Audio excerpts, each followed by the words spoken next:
Good evening, everybody. Welcome along. Donald Trump has got the Mexicans to stop other Mexicans breaking into America. Keir Starmer is less useful than a chocolate fireguard when it comes to protecting our border, though. Trump threatened tariffs on Mexico. And what happened? Well, immediately, Mexico promised to station 10,000 soldiers specifically designed to stop the flow of the deadly drug fentanyl into America, as well as illegal immigrants. As a result, he's now suspended tariffs on Mexico.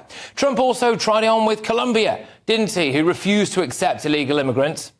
Probably read about Colombia 2 days ago. They said, no, we're not taking them. I said, we're going to take them. You're going to take them. You're going to like it, too.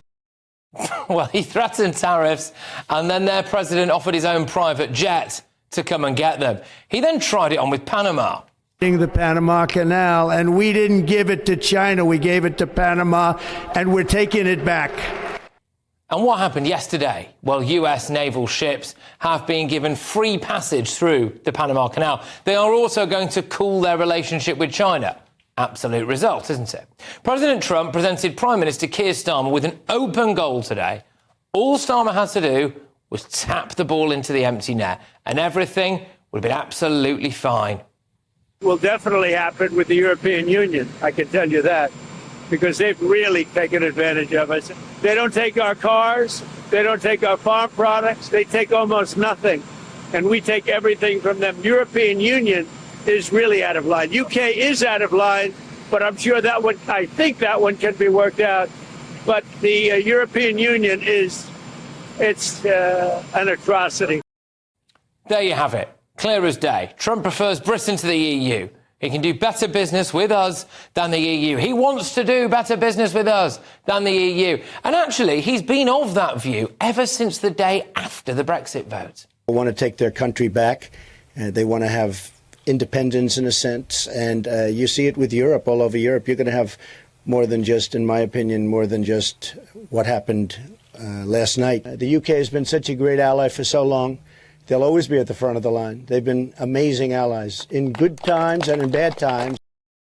All right, so with that in mind, what did Keir Starmer do in his infinite wisdom? Well, he went off to Brussels to meet with a load of EU bigwigs so people like Emmanuel Macron can tell him how Brexit has been a complete disaster. So despite the fact that Starmer's cabinet called Trump things like a neo-Nazi sympathising, woman-hating, KKK-aligned fascist and goodness knows what else, Trump is willing to overlook all of that and, by the sounds of it, treat us better than most nations. What does Starmer do? Goes to the EU with his begging bowl out, negotiating from a position of unbelievable weakness because they all know he's said stuff like this. Already voted, I think, 3 times as a party for a second referendum with a 3-line whip behind it. And so I can tell you today, an incoming Labour government will legislate for a referendum immediately on taking power and hold that referendum within 6 months. Labour must support all options remaining on the table, including campaigning for a public vote. That was our commitment. We would call for a general election if the deal didn't get through, but that if that didn't happen, the option of a public vote ought to be available. Yeah, so they've got him over a barrel, haven't they? The EU leaders even invited Starmer to a leaders' summit in the same building where Ted Heath signed away our sovereignty in 1972. They are taking the absolute mickey. But that's the difference, isn't it, between Keir Starmer and Donald Trump? Starmer's a beta male and Trump's an alpha. Half the time, Keir Starmer doesn't even know what a male is. With, you know... Sorry, have I offended you in some way? No, it's just... I just... A woman can have a penis. I don't think that discussing this issue in this way helps anyone in the long run. Is it... Yeah, it's Keir Starmer's beta Britain and Trump's alpha America. Trump isn't letting anyone push him around and he's getting results. Tomorrow, our Prime Minister is going to metaphorically sit on Emmanuel Macron's little knee and grovel to EU officials over the result of the largest democratic vote in modern British history. So thoughts from my panel this evening: journalist and broadcaster Carol Malone, we've got trade unionist Andy Twelves, former chairman of the Tory party, Sir Jake Berry. Carol, I mean, look, we've got that compare and contrast with the way that Trump is behaving, even left the door wide open to Keir Starmer today, and Keir Starmer has instead decided to go and grovel to a bunch of people who don't even like him. Yeah, I mean, why we would expect Starmer to be like him is beyond me. You know, the man is gutless. He has no courage. You know, he's got jelly where his spine should be, and he's never going to do anything like this. And let's not forget, in terms of, you know, Starmer's done this to prevent, you know, immigration as well. And just, we have a guy who said, a couple of years ago, he said our immigration laws were racist. This is a man who doesn't want to tackle immigration. It's the biggest single issue that affects the people of this country, and he's putting his head in the sand, and he doesn't want to deal with it, and he can't. And, you know, and because of that, he's now trying to revoke all the laws that would stop anybody coming here. So he's trying to, remember, the Tories put in place the law that said it was going to be people who came here illegally could never be UK citizens. Now they're going to repeal that law. They're going to repeal the law that says that if you say you're under 18, which a lot of immigrants do because they get sent to a school and they get immediate housing as opposed to sent to various centres. So a lot of people are saying the Tories were put forward a law that said if you won't submit to age tests, you will be considered an adult, whatever. Labour are repealing that. So they're taking away every single deterrent we have to stop people coming here. And yet you still have Starmer saying, I'm going to smash the gangs. This is total capitulation to illegal immigrants and to smugglers. Well, what Trump has done is threatened tariffs, hasn't he, on the likes of Mexico. Mexico's going to put 10,000 armed troops to stop the flow of drugs and, indeed, criminals and people into America. Why can't we try to do something similar with France? We've given them 500 million quid, and we revealed a story exclusively on this show last week that France had 12 new CCTV cameras on some of the Calais beaches. They're not even turned them on until a couple of months ago, and it turns out only 3 of them work. Yeah. Look, you think what we're seeing from Trump here is what you call real global leadership. He is using the undoubted muscle of America to get what is best for America. He doesn't care about Europe. He doesn't care about Mexico. He cares about America. Well, guess what? They're the people who voted for him. So they're the people he should care about. I just wonder, though, he's been really successful with Mexico and Colombia. How successful is he going to be with less dependent economies? So Mexico and Colombia trade over 90% of their traders with the United States of America. Not so Europe. Europe is not quite as reliant by a very long way. What we've seen in Canada, although I understand there's been a good call between him and Justin Trudeau this evening, warm words exchanged, they've seen a surge in Canadian nationalism. This has not had the effect that he thought it would, with people saying we must join with America. It's strengthened Canadian nationalism. It may have a similar effect in Europe. He may just have overreached on these tariffs with Europe, but it's clear to me where Britain should be. Britain should not be taking sides in this. We should be a fair referee, if you like, in our, stand by our belief in free trade around the globe, but we should be a referee. And frankly, Starmer going cap in hand to the EU, in many ways trying to reverse lots of the benefits of Brexit, is not where a Prime Minister who believed in Britain should be today. Well, I mean, that's part of it, Andy. I mean, there are a lot of rumours flying around at the moment about exactly what our relationship with Europe is going to look like going forward with Keir Starmer. A big fear of it is that we're going to end up back in something like a customs union. Well, I suspect they would find a way of not calling it that, but something along those lines.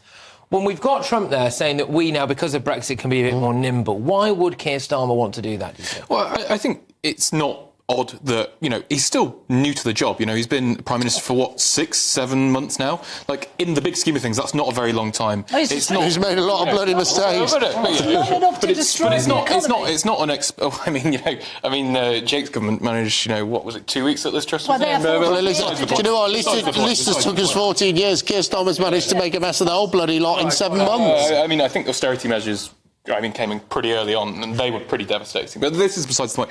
Keir Starmer's still reasonably new to the Prime Minister's job. It's not unexpected that he is doing all of the introductory meetings in Europe. He's revisiting the relationships. It's a complete new government. He's been out of this country more than he's been in it. We have problems here. Why is he going? I think the Labour Party want. You said that the dinghies and migration, the illegal migration, is one of the biggest things that affect the British people.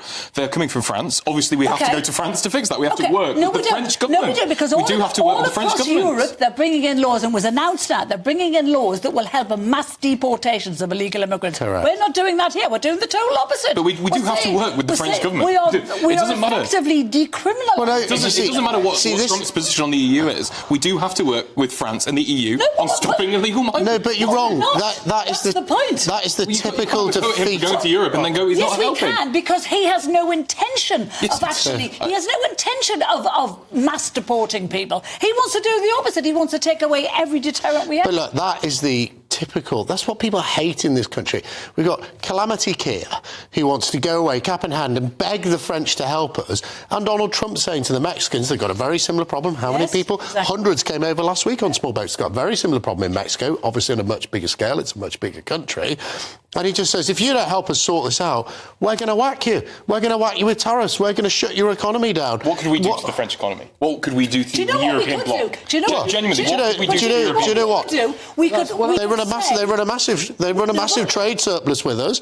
We could say, we're a net importer, we could say, do you know what, we'll put a tariff on European goods. And if you won't sell us stuff, you won't sell us stuff. We've got a friend on the other side of the Atlantic. Much smaller than that. Let me just say, much smaller than that is we could stop the multi-millions we're paying every year to have French coppers smoking on the beach, watching people get onto the boats. That's what we could stop immediately. So what could our stick be with the EU then? So Trump's got the whopping great big stick of American might and American capitalism and all of that stuff.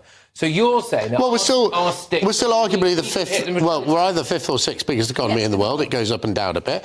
We've got all of the fishing rights, which we know the European Union is absolutely desperate to get back. And from the briefing over the weekend, it appears that Keir Starmer is going to give those back to Europe, if the briefing come out of Number 10 is correct, in exchange for under 30-year-olds being able to freely travel in Europe. It hardly seems like a good deal to me. So we should turn around to the EU, with who the EU runs a massive surplus with us. We should turn around to the EU and say, do you know what? Unless you stop these migrants, we'll keep our fishing rights.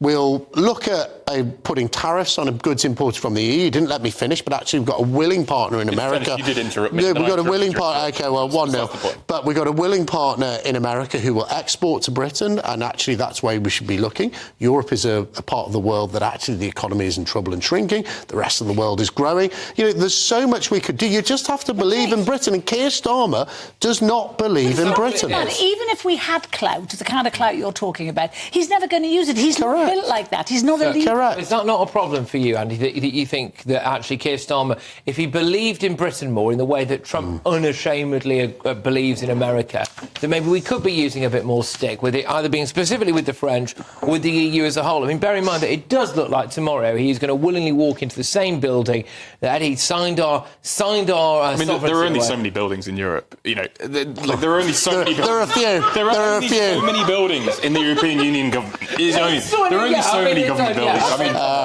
mean, you know, he also lives in the same house that Churchill lived in. Like, you can make these silly comparisons. It's a silly bit of rhetoric, that is. All right. But realistically, we don't have the same amount of clout that Trump does. No. We're not America. We are not. Fair enough. All right. OK. Well, hey, look, we'll find out, won't we? We're going to have a lot to go out tomorrow as well, probably.